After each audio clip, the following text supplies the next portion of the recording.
সমস্ত ঐতিহাসিকগণ এই কথা একমত পোষণ করেছেন যে 12ই রবিউল আউয়াল সোমবার দিন 12ই রবিউল আউয়াল রাসূল করিম সাল্লাল্লাহু আলাইহি ওয়াসাল্লাম ইন্তেকাল করেছেন। এই ব্যাপারে কারো কোনো দ্বিমত নাই আছে? রাসূল যে 12ই রবিউল আউয়াল ইন্তেকাল করেছেন বলে সমস্ত ঐতিহাসিকগণ এই ব্যাপারে একমত পোষণ করেছেন। তাহলে রাসূলের মৃত্যুটা নিশ্চিত 12ই রবিউল আউয়াল, কিন্তু রাসূলের জন্মটার মধ্যে কিছু মতভেদ রয়েছে। কেউ বলেছেন রবিউল আউয়াল মাসের 5 তারিখ, কেউ 8 তারিখ, কেউ 9 তারিখ, কেউ 12 তারিখের কথা বর্ণনা করেছেন। এখন রাসূলের জন্মদিবস যারা পালন করতেছে সবাই তো 12ই রবিউল আউয়ালেই রাসূলের জন্মদিবস পালন করে, নাকি 8-এ করে, না 9-এ করে, 10-এ করে? 12ই রবিউল আউয়াল আসলে বিশ্বনবীর জন্মদিন, ঘরে ঘরে মিলাদ দিন, এই যে স্লোগান। তো রাসূলের যেই দিন রাসূল নিশ্চিত ইন্তেকাল করলেন, ইন্তেকাল রাসূলের হয়ে গেল, ওই দিনটাকেই কেন্দ্র করে বেদাতীরা তারা এই দিনকে কেন্দ্র করেই তারা জশ্নে জুলুস তারা পালন করে, তারা আনন্দ প্রকাশ করে, আনন্দের র্যালি বের করে রাস্তায় প্রদর্শন করে, রাস্তায় বের হয়, গণমিছিল নিয়ে তারা বের হয়। রাসূলের ইন্তেকালের দিন, ওই দিন তো আমাদের মর্মাহত হওয়ার কথা ছিল। রাসূলের ইন্তেকালে সাহাবায়ে কেরামের অস্থিরতা কেমন ছিল? পুরা গোটা আরবের মধ্যে, পুরা গোটা আরবে নিস্তব্ধ এক অমানিসা বই এনেছিল। সাহাবায়ে কেরামের মধ্যে হযরত আবু বকর পেরেশান, হযরত ওমর পেরেশান, হযরত ওসমান পেরেশান, হযরত আলী পেরেশান। সাহাবায়ে কেরাম যারা দাঁড়িয়ে ছিল তারা দাঁড়িয়ে রয়েছে। রাসূলের ইন্তেকালের খবর শোনার পরে যখন শুনেছে রাসূল আকরাম সাল্লাল্লাহু আলাইহি ওয়াসাল্লাম দুনিয়ার বুকে নাই, যারা দাঁড়িয়ে ছিলেন তারা দাঁড়িয়ে রয়েছেন, যারা বসেছিলেন তারা বসেই রয়েছেন, যারা হাল চাষ করতেছিল হাল চাষ ছেড়ে তারা থ হয়ে দাঁড়িয়ে রয়েছে। হযরতে আব্দুল্লাহ ইবনে যায়েদ ইবনে আব্দুর রাব্বি তিনি পানি খেতে পানি দিচ্ছিলেন, যখন রাসূলের ইন্তেকালের সংবাদ তার কানে আসে তখন তিনি তো এই কথা বলেন, আল্লাহুম্মা যহাব বাসরি হাত্তা লা আরা আহাদান বাদা হাবিবি। স্পষ্ট ভাষায় বলতেছেন, ওগো আল্লাহ, যেই চোখ দ্বারা আমি আমার মাহবুব সাল্লাল্লাহু আলাইহি ওয়াসাল্লামকে দেখেছি, যেই চোখ এখন মুহাম্মদের পরে পৃথিবীর আর কাউকে দেখতে চায় না, যেই চোখ দ্বারা আমার মাহবুবকে দেখেছি, এখন মাহবুবকে যেই চোখ দ্বারা আমি দেখতে পারবো না সেই চোখ আমি চাই না। আমার চোখকে তুমি অন্ধ করে দাও, রাসূলের পরে আমি এই চোখ দ্বারা আর কাউকে আমি দেখবো না। ফাকুফা বাসরিহু, সাথে সাথে অন্ধ হয়ে গেছে, আর জীবনে কখনো দৃষ্টিশক্তি ফিরে আসে নাই। রাসূলের ছাড়া পৃথিবীর আর কোনো আলো ওই সাহাবী দেখতে পাই নাই। হযরতে ফাতেমা রাদিয়াল্লাহু তাআলা আনহা তিনি তো কেঁদে কেঁদে কবিতা আবৃত্তি করেছেন, সুব্বাত আলাইয়া মাসাইবুল্লাহ আন্নাহা সুব্বাত আলাল আইয়ামি সিরনা লায়ালিয়া, আমার উপরে এমন এক মুসিবত এসেছে, সুব্বাত আলাইয়া মাসাইবুল্লাহ আন্নাহা, আমার উপরে, আমি ফাতিমার উপরে এমন এক বিপদ এসে পড়েছে, যদি কোনো দিনের উপর আসতো তাহলে সেই দিন রাতে পরিণত হয়ে যাইত। হযরত ওমর খোলা তরবারি নিয়ে দাঁড়ায় গেছে, কত কুতিলা মুহাম্মদ, কত কুতিলা মুহাম্মদ, যে বলবে মুহাম্মদ ইন্তেকাল করেছে, মুনাফিকরা তোমাদের গর্দান আমি উড়াইয়া দেব।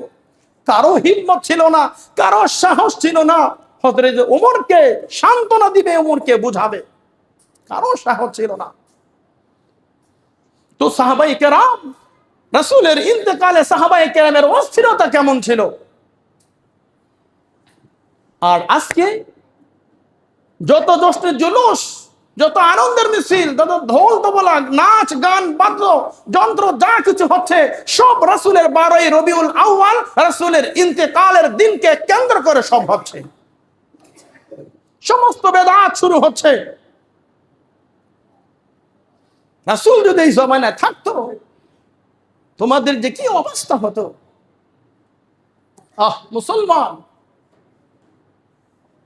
মুহাম্মদ সাল্লাল্লাহু আলাইহি ওয়াসাল্লাম আমাদের রূহানি পিতা, আমরা তার রূহানি সন্তান।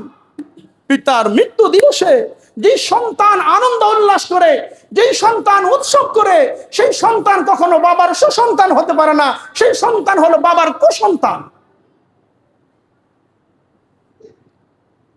মা সন্তান গর্ভে থেকে প্রসব করেছে, মা খুশি, মহা খুশি।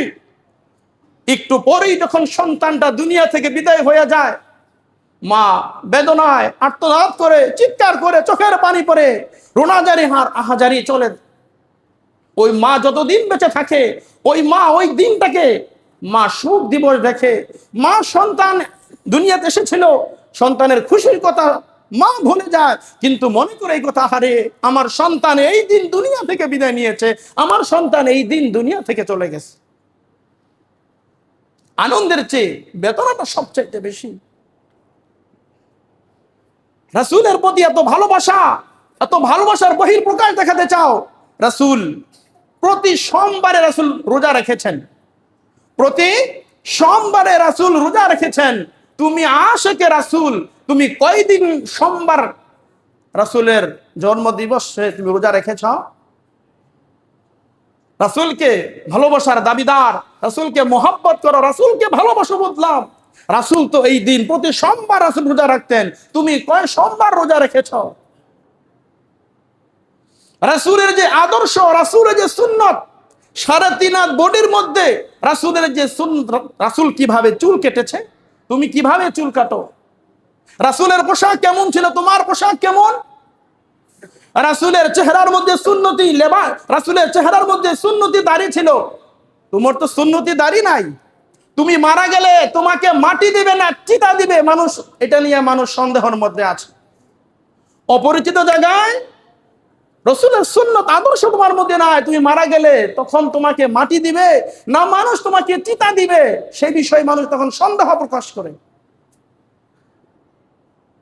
আমাদের মুন্সিগঞ্জের মধ্যে একবার ডাকাত এসেছিল, অনেক করুণ কাহিনী, সেদিকে যাচ্ছি না। গণপিটানিতে মানুষ 4 জনকে মেরে ফেলছে, এখন তাদেরকে মাটি দিবে না চিতা দিবে, পড়বে কি করবে দিশা পায় না।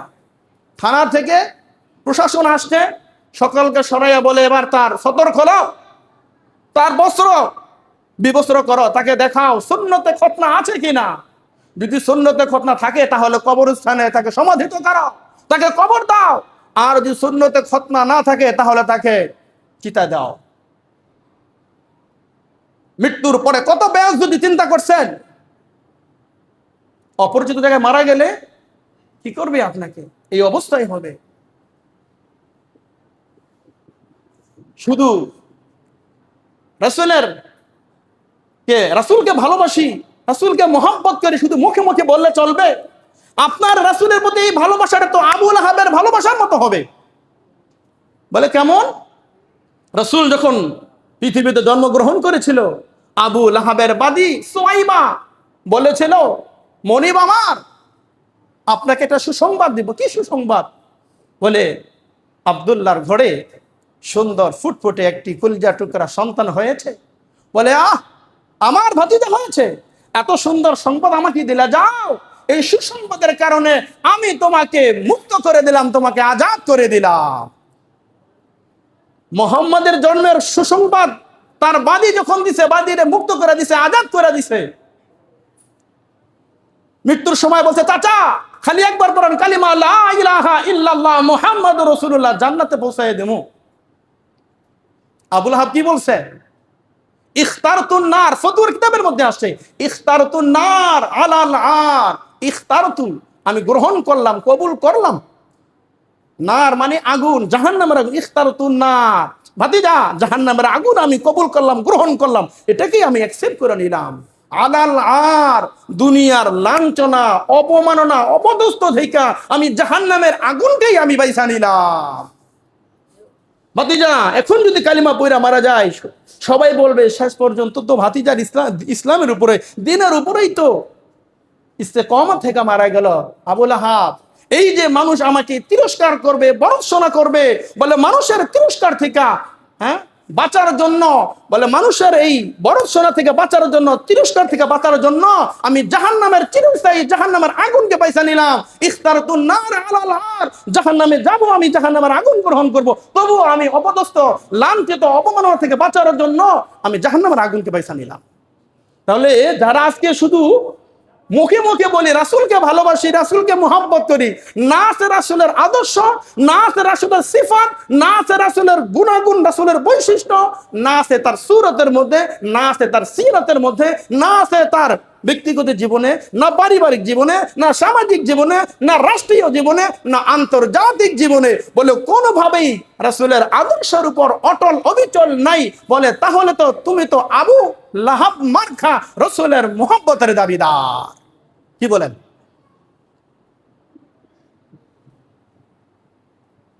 যদি আমার ভালোবাসাটা রাসূলের ভালোবাসা, আমার ভালোবাসাটা যদি আবু লাহাবের মতো হয়, তাহলে ঈমান নিয়ে কবরে যেতে পারবো কিনা, ঈমান আমাদের সম্ভব হবে কিনা সন্দেহ রয়েছে মুসলমান। আবু লাহাব মার্কা মুসলমান, আবু লাহাব মার্কা রাসূলের ভালোবাসা হলে চলবে না। বলে সাহাবাই কেরাম যেভাবে রাসূলকে ভালোবেসেছে ওইভাবে ভালোবাসতে হবে।